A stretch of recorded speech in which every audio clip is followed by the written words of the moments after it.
Hello YouTubers, it's Mr. Zen over here with another Bleach chapter review, or I should say discussion this time, for Bleach chapter 670, The Perfect Crimson.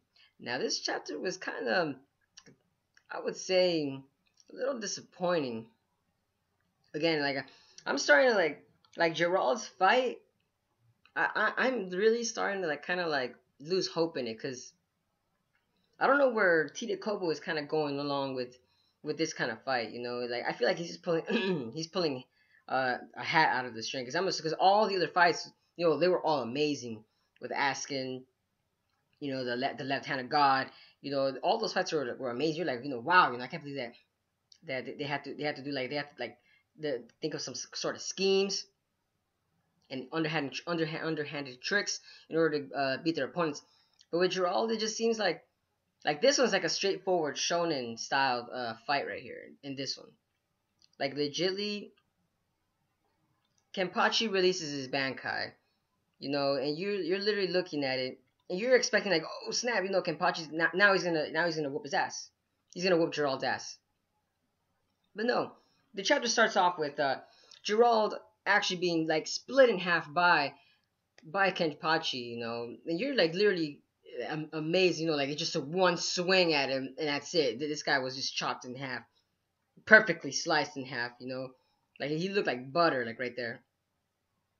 But as the chapter continues on, you kind of see that Kenpachi and Hitsugaya, they're actually just looking at Kenpachi. They're actually afraid of him too, because they think that he's just like an unconscious being, just slicing whatever that's coming up in his way, and they're fearing for their own lives. And you're thinking, wow, what's gonna happen there. But instead, Gerald then comes back to life, of course, because of the power of his miracle, and he comes back looking like some kind of like Hulk Hogan kind of like attire and everything, and he's just yelling down up to, like, I am like the strongest holy knight over here, and and Kenpachi's about to go in and attack Gerald with the next attack. But next thing you know, his arm actually like just rips in half or something, and he's just like, he can't even say ouch or anything. He just looks at it and just goes, oh, okay, my arm's off. It doesn't matter. I got another arm that can just whoop your ass. I kind of like that little scene right there. That was pretty cool. But in the aspect, you're kind of looking at this and you're like, okay, okay, Kenpachi actually is out now too at the same time, because Gerald actually, when he released his Voltsan, he then comes down and slices Kenpachi in half. We don't know if he's dead or anything, because it looked like a pretty strong attack right there. And while all this is happening, the Soul Palace is getting destroyed. And you're wondering, like, holy snap, are they gonna be like just standing on rubble? Or I should have said rubble. I should say just like pebbles, actually, because the height that Gerald is now is just like twice the height that he originally was. And which, by the way, Gerald looks pretty sick now.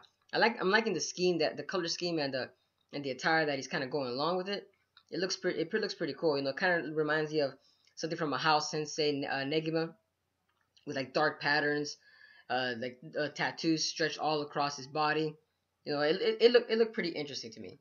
I like how this Quincy looks. But continuing on, like in the end, Kenpachi's incapacitated right here, and Hitsugaya is also in this fight as well, which is kind of ironic, because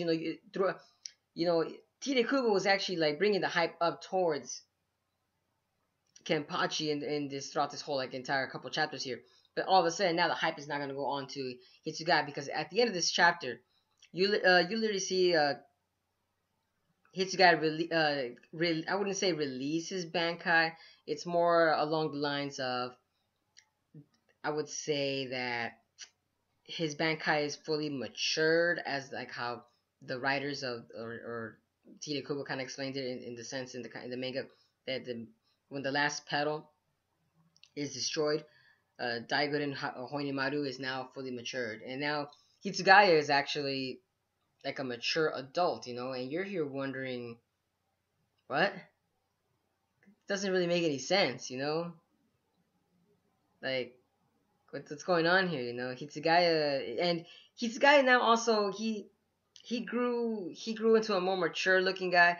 Like it looked like a fan service to me. Like Tito Kubo, like what are you doing with this guy now? Like he's like in his late 20s now. He looks like he's in his late 20s. He's chiseled. He's got like a good set of body. His ice armor is actually encoded all over his arms, legs, shoulders. He looks like a football player almost there, but it looks also like a Nazi uniform too at the same time.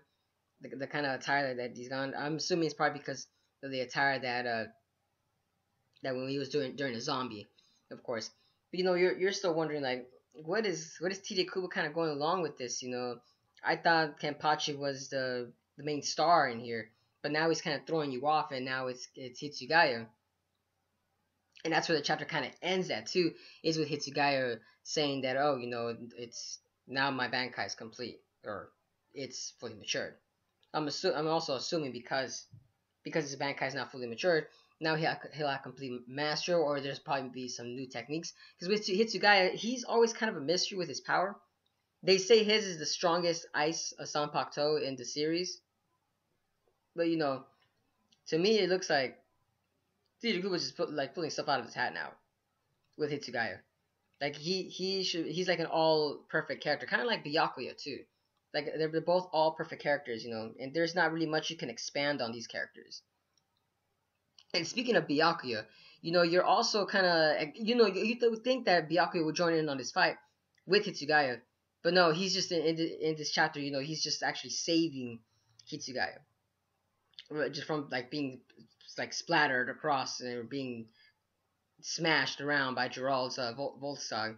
And you're kind of also wondering like, what is Byakuya just gonna stand there, or when he's gonna release his bank, not I want to say his bankai, or his own version of a fully matured bankai as well, because if I remember correctly, he was also trained by the Zero Squad, so he should be a little stronger.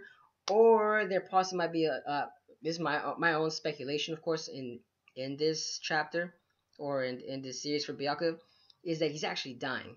He could be possibly dying. That's as to say, like, he's not really doing so well, because the way I look at it, he does look like as if he's sick, like Ukitake. He just looks like he's just not in it until like he actually has to go in it for sure, and then that's it. He'll be the done game. That's the way I feel like with Byakuya right now. He just doesn't look right with him, because he should be stronger and he should be taking charge of this fight, but apparently no. He's just standing on the sidelines and considerably not doing anything, just standing around and looking at all the aspects. Unless Tiriku was gonna then throw another 360 turn, and when Hitsugaya fights Gerald the way that the shonen style with the one-on-one version, and then when Hitsugaya is down, then it's probably gonna be Byakuya, as you could say. That's what I'm speculating from this chapter as well. The perfect crimson. But now, right now, at the moment, it's Hitsugaya. He's the actual main topic right now for his new bankai. But yeah, that's all I can say for this chapter. It's kind of disappointing. There's a lot of things that you could actually, you know, like talk about. It's just like, damn, like I feel like the way Tite Kubo is kind of portraying these chapters, I I like how he's not really using a lot of speech bubbles, because I know Tite Kubo, he expresses his art and in through images, through action sequences. That's really cool about Tite Kubo, but just that it's just, I'm guessing it's because it's happening so fast that as a reader, and you're reading it chapter by chapter, I'm assuming it's because of that, you're kind of grasping it all in one action sequence. But because, or maybe Tito Kobo's just being a lazy writer and he's just not really trying to focus on each of the individual characters. I mean, it is the last arc in itself, so we're kind of hoping that there be a little bit more character, I would say, moderation towards them, or there should be some advancement in the plot. But no, it's just these characters, there's no development going on in the case here. That's the way I've seen. Like, it's just these guys, like, he's just pulling things out of his hat now. Like, for once, like, I feel like Gerald, like, he's just too perfect. Like, the miracle, like, it's just, wow, like, he has a really good power. Like, It looks like he can't be taken down, but you're just kind of wondering at the same time. But like, who's gonna take this guy down? Is it gonna be Byakuya, Hitsugaya, or Kenpachi? And these guys are all extremely powerful characters. And you're just wondering like what is Tirakubo kind of throwing along here? You're just trying to make a guessing game, like as if like he can't make guess like, oh, I can't I can't decide on who should finish Terrell. Should it be Kenpachi? No, but the hype is already done. It should be Byakuya. But no, he looks like he should be safe for another enemy. Or Hitsugaya. But there's so much to do. It's like he's trying to bring all these three characters into the battle at once, but just with so little plot advancement towards it. It's just I feel like it's not really going anywhere. I feel like he might like pull out a Deus Exima kind of thing going on there for this kind of character. But yeah, these are actually my thoughts on this chapter. Because I'm just starting to get a little disappointed with Gerald's fight. Like this fight is kind of getting tired of it now. Like I just wish they could just finish this fight and just move on, because it's just dragging on.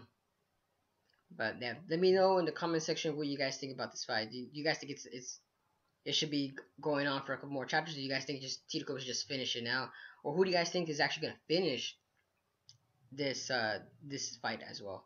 Because to be honest, I'm kind of rooting for now is not Hitsugaya but Byakuya. That's where I'm going with.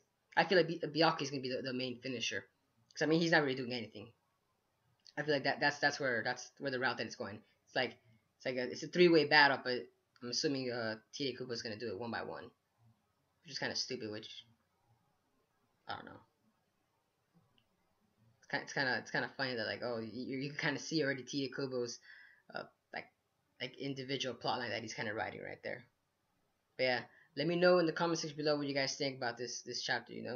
This is Mr. Zen here. Sign.